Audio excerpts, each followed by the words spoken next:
And now for something completely different.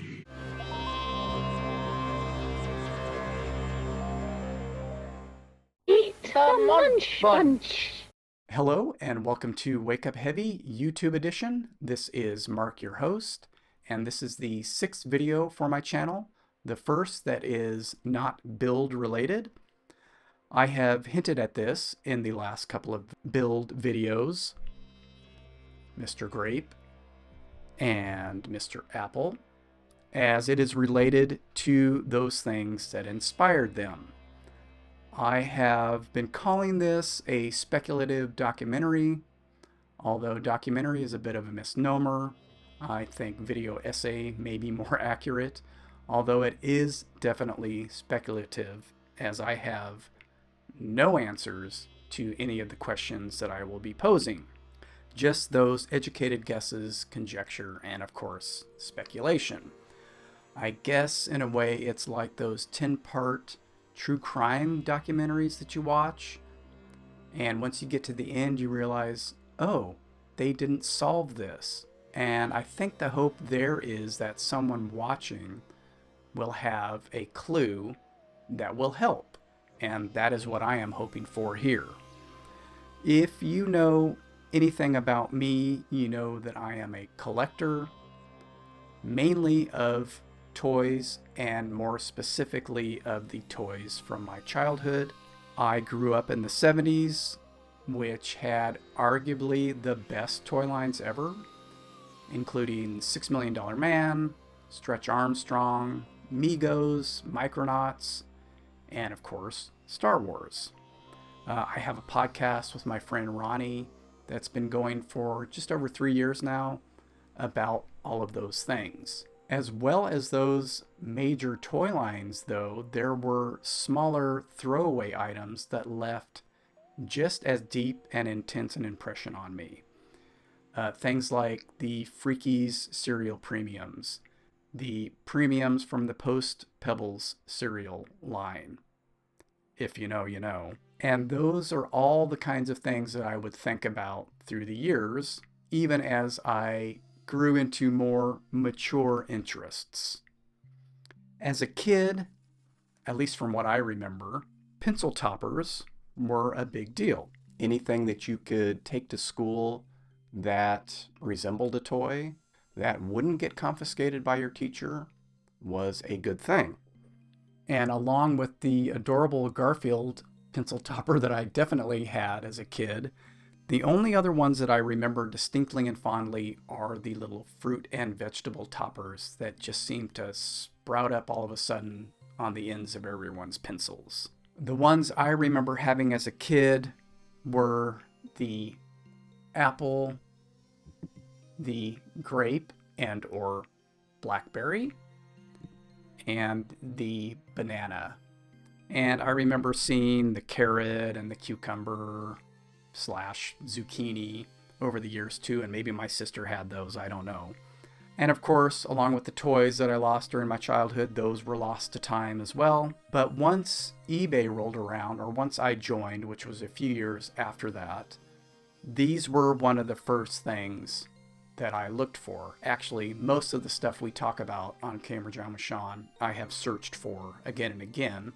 But with these, not having a manufacturer or toy line name to use, I had no idea what I was looking for.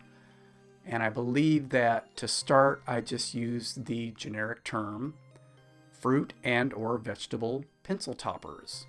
And some listings did come up, but they were all a bit off. None of them looked like what I pictured in my head.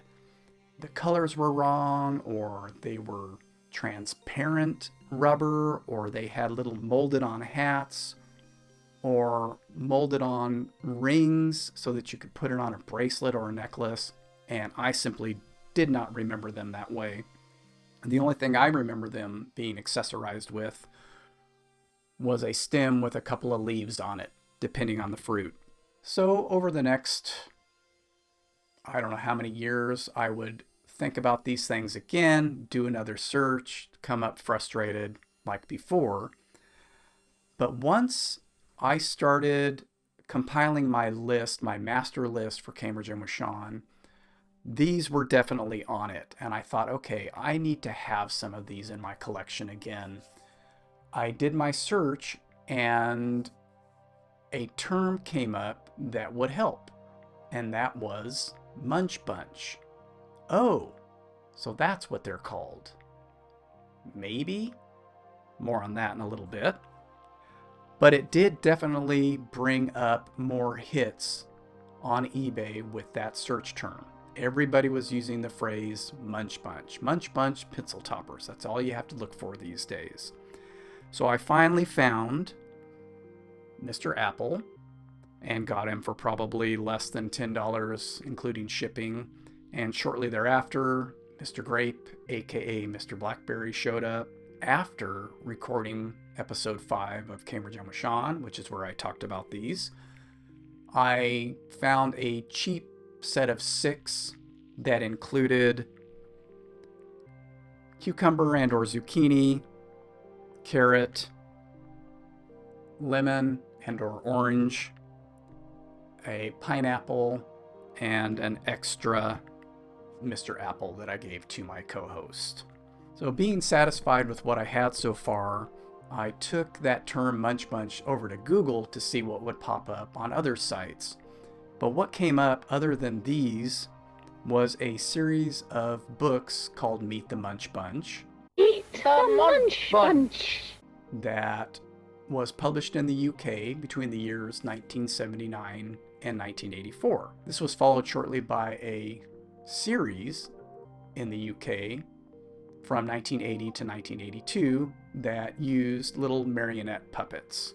And those dates are important because there's no way that the pencil toppers are based on the series of books or the TV show, as I am 99.999% sure that I had these by at least 1976, if not earlier.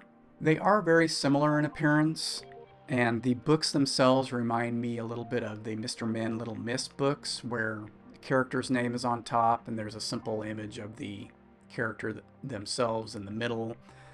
I kind of thought for a minute that this guy was supposed to be a tomato, because they have a Tom Tomato character and they have a Billy Blackberry character, but the dates simply don't match up. There's no way that these are based on that. I just think that at some point, because of those really strong similarities, people just started to employ that term, and it has stuck, and I blame the Brits for that. Shortly before recording episode 5 of Cambridge with Sean, I stumbled on something quite by accident in my Instagram feed that would change how I look at these pencil toppers forever. Toys are often featured in my Explore page, which is normal for me, and yet I was completely taken aback by this, seeing the facial features of the Mr. Apple pencil topper on a completely different form. So I immediately clicked on the picture and swiped through the ones that were listed and was amazed to see that it had been used for a wind-up toy. And I pored over those pictures to get every little detail I could, and along with the figure, one of his box was shown, and so I saw the maker mark Tomy, who I am, and most of us my age are familiar with, and the phrase Cutie Fruity, as well as his name, Mr. Apple. And of course, that is the Mr. Apple wind-up toy. I clicked on the username, TikTok Toys 2, and was delighted to see that it was a secondary profile of Dan Goodsell, Mr. Toast, or the creator of Mr. Toast, I should say, who I have been online friends with for a number of years. I immediately took this to eBay and put in Tomy Mr. Apple wind-up toy, and a handful of them popped up, or less than a handful, and they were really pricey, $80, $50 or more. But under those listings, I also saw a Mr. Banana and a Miss Orange.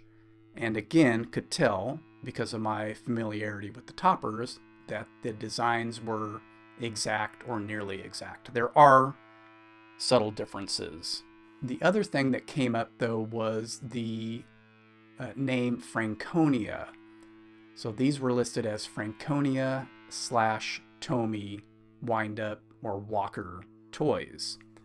I took that next to Google, and a bunch of worth point listings popped up. So I pored over all of those, found pictures of the whole group of 6 of these. So along with the Mr. Apple, Miss Orange, and Mr. Banana, there was a Miss Pear, a Mr. Pineapple, and a Mr. Grape. And they specifically call him Mr. Grape, not Mr. Blackberry, on the box. And again, very similar, slightly different. Mr. Grape doesn't have any arms in walker form. Mr. Apple's tongue points in different directions on each one, etc., etc. But so close that there can be no mistake that one influenced the other. I haven't been able to find any information about Franconia. There are a couple of different companies that have existed over the years with that name, a German, I think, gun manufacturer and some other things. I'm assuming, knowing what little I do about Tomy, that Franconia was probably an arm of the company that dealt specifically with wind-up toys and tin robots and things like that. The dates for these is listed as 1967 and or 1968, which again predates Meet the Munch Bunch by at least a decade. Just a minute, you two. So that's definitely another strike against Munch Bunch being the inspiration for the pencil toppers. How the phrase Cutie Fruities is involved, though, is entirely another question, which I will get into later. The 1950s and 1960s were rife with kitschy knickknacks. Just think about all the strange things you would see at your grandparents' house. Angel figurines, Santa and Mrs. Claus, salt and pepper shakers, piggy banks of all shapes and forms. And the advertising and manufacturing at the time was really setting their sights on kids with cute mascots, bright packaging, and cereal premiums. Cheap rack toys and capsule toys were everywhere by the early 1970s when I was a kid. There were dozens and dozens of distribution companies who plied these wares all across the US and in other countries. They would buy most of these toys from Hong Kong, China, or Japan, where they were produced, and produced quickly, cheaply, and in mass quantities.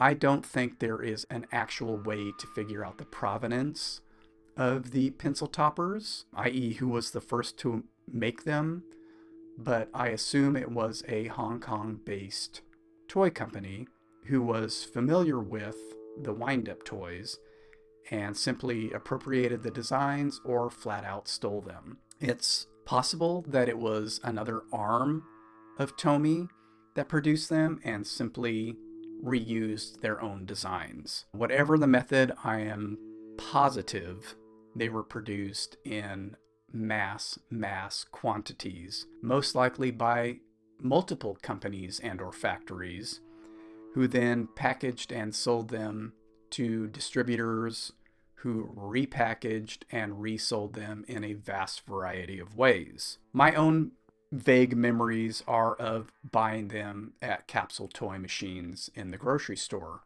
But when I think about it more, it's possible that we got these at a local school supply store that we frequented often with my mom, who was a teacher. It's also possible that we got these as party favors at a friend's birthday party or as rewards from our own teachers. But obviously I remember having them and I remember playing with them, not just using them as pencil toppers. They joined my amigos on adventures and they probably were employed as cute little aliens or creatures for the Star Wars and Micronauts figures that I had. I've mentioned the ones that I remember seeing as a kid, but in the searches that I've done over the years, I have stumbled on ones that I don't remember, and that's what brings me back to that term Cutie Fruities, which I have tried to use as a search term instead of Munch Bunch, and it does not yield as many results.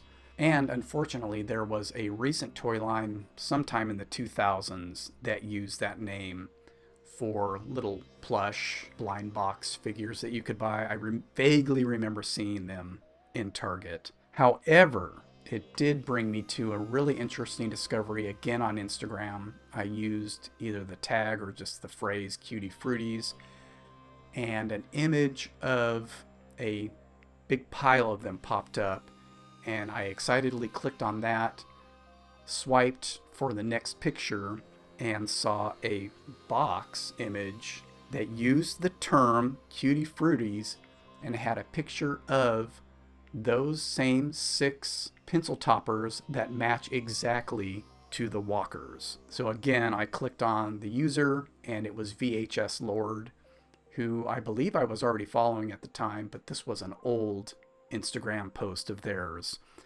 But I was really excited to see the Cutie Fruities name specifically used on these pencil toppers, and they are the same pencil toppers that I remember as a kid, not the kind of off-brand ones. If I'm not mistaken, VHS Lord is based in the UK and bought these at a boot sale or a thrift store there.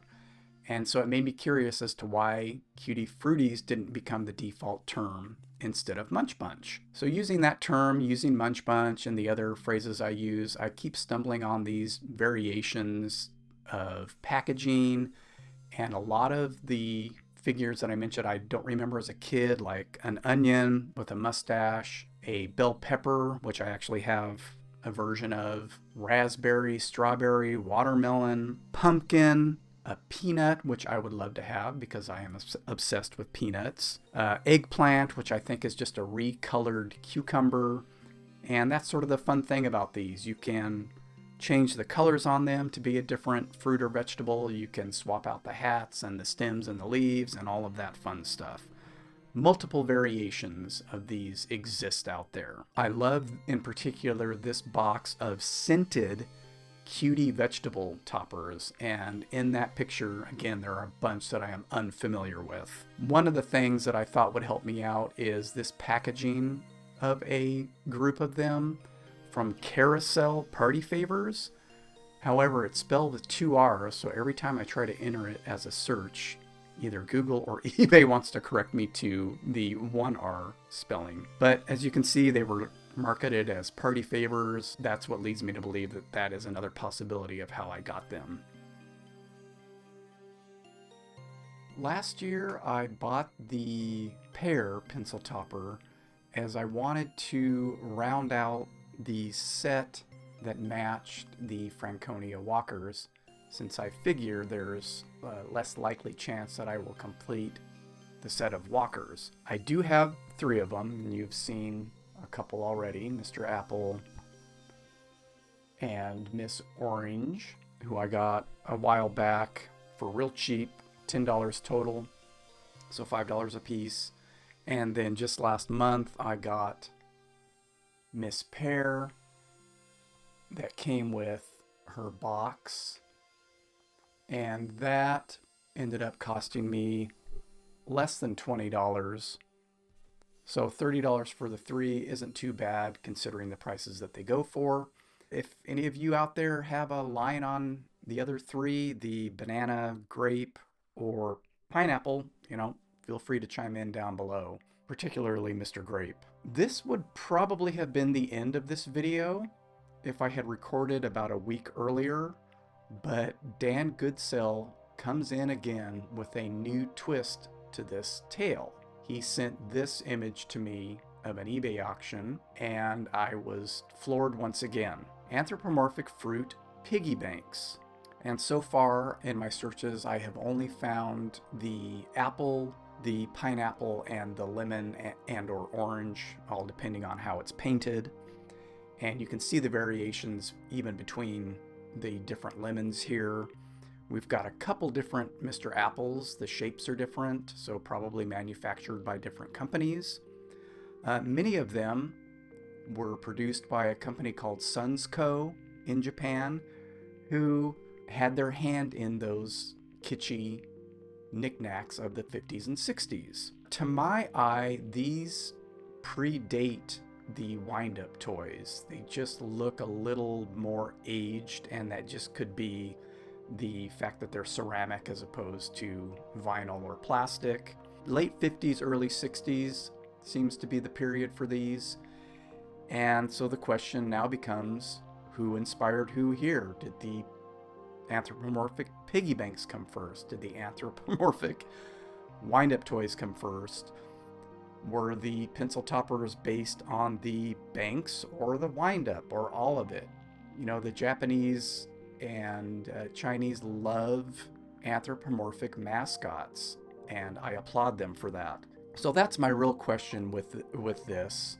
Who inspired who? Who came first? Why these 6 particular designs? And I really don't have any answers. Does it matter to anyone other than me? Does anyone care other than me? Probably not. But like those people that produce those documentaries hoping for a clue, if anybody out there knows the answers to any of these questions, please feel free to make a comment down below. If you have other examples of these designs being used for other knickknacks or toys, again, please let me know. That would be awesome to see. All right, that finishes this up. I'll be going back to build videos. This was a little bit tougher to do actually than those. Pretty soon I've got something lined up for my daughter and I to work on, and I still need to get the little mini grimace thing finished and posted, hopefully soon. All right, thank you so much for watching. Again, if anybody has any answers or more questions about these things, please feel free to comment, and have a great day.